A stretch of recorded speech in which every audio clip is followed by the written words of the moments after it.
Em Lucas capítulo 10, a partir do versículo 25 até o 37, em uma ocasião, Jesus é colocado à prova por um perito da lei, um especialista na lei mosaica, que chega até ele e pergunta: Mestre, o que eu tenho que fazer para alcançar a vida eterna?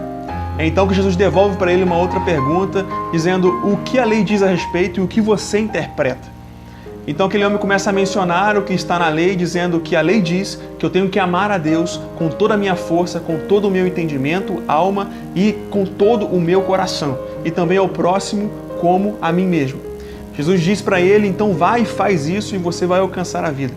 O texto continua dizendo que aquele homem insiste e diz o texto na intenção de se justificar, talvez por entender que não estava aplicando esse segundo mandamento da maneira como deveria, pensando que poderia amar a Deus e não amar o seu próximo. E diz então, quem é o meu próximo? É então que Jesus começa a propor-lhe uma parábola, dizendo, havia um homem que descia de Jerusalém para Jericó, e nesse caminho de descida ele foi encontrado por assaltantes que o espancaram, tiraram tudo o que ele tinha e deixaram ele quase morto à beira do caminho. Por esse mesmo caminho, desciam também um sacerdote e um levita. Esses dois homens, ao passarem por aquele homem, o viram, mas nada fazem a respeito e passam longe. Havia também um samaritano que estava de viagem, que ao avistar aquele homem, ele se compadece dele, vai até ele, bota ele sobre o seu animal e o leva até uma hospedaria. Lá ele cuida dele, então vai deixá-lo ao cuidado de um hospedeiro, dizendo que ele deveria cuidar daquele homem até o momento em que ele retornaria de viagem e iria pagar todos os custos investidos naquele cuidado. Jesus então pergunta quem foi o próximo deste homem caído. E ele responde, sem dúvida, aquele que teve compaixão dele, que se compadeceu dele. E Jesus disse, muito bem, vai você e faça o mesmo. Existe uma interpretação por trás dessa palavra que eu quero compartilhar com vocês. Ao longo de todo o contexto bíblico, Jerusalém figura um lugar de bênção, de paz, de graça. Em Jerusalém foi construído o templo, instalada a Arca da Aliança. Simbolizava então o lugar da presença e da habitação de Deus. Por outro lado, Jericó significava um lugar de maldição, um lugar de perdição, um local destruído várias vezes, onde Deus diz para os israelitas que, tendo prevalecido sobre essa cidade, destruíssem tudo e não aproveitassem nada.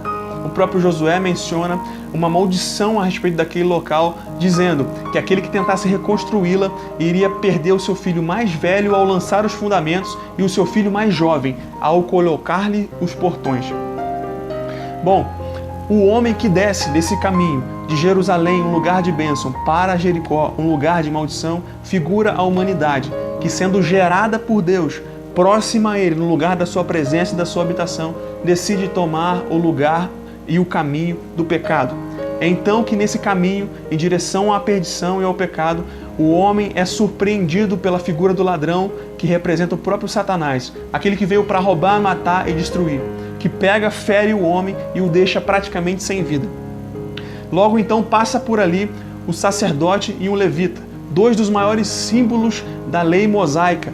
Esses homens figuram o período em que a humanidade esteve sob a égide das diretrizes dos 10 mandamentos ou então das leis de Moisés. Paulo vai dizer em 2 Coríntios que esse período é chamado também de ministério da morte. O fato desses homens terem passado longe desse cara não significa necessariamente o descaso, mas sua incapacidade de restaurar-lhe a vida ou então de fazer com que ele volte para aquele lugar onde estava a presença de Deus. Passa então por ali um samaritano. A figura desse samaritano representa o próprio Jesus, alguém que foi rejeitado pelo seu povo, a pedra que os construtores rejeitaram, mas que foi o fundamento sobre o qual tudo o que foi criado se fez. É então que Cristo vê o homem caído, vê a humanidade quase sem vida, se compadece dela, cuida dela e então leva ela para os cuidados de um hospedeiro em uma hospedaria. Bom, se o homem caído figura a humanidade, o sacerdote e o levita figuram o período da lei e o samaritano figura o próprio Jesus, quem seria essa hospedaria? Essa é a igreja, um local guiado e dirigido pelo Espírito Santo de Deus, que é aquele hospedeiro que cuida de mim e de você, de cada um de nós, de cada um que Jesus encontra caído pelo caminho. Este é o lugar pronto a receber tantos quanto Jesus estiver disposto a resgatar.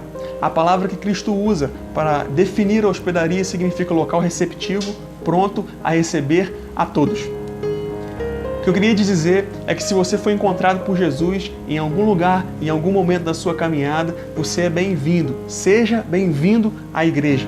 Esse local e essa comunidade onde nós estamos esperando ansiosamente aquele que nos resgatou retornar. Seja bem-vindo à hospedaria.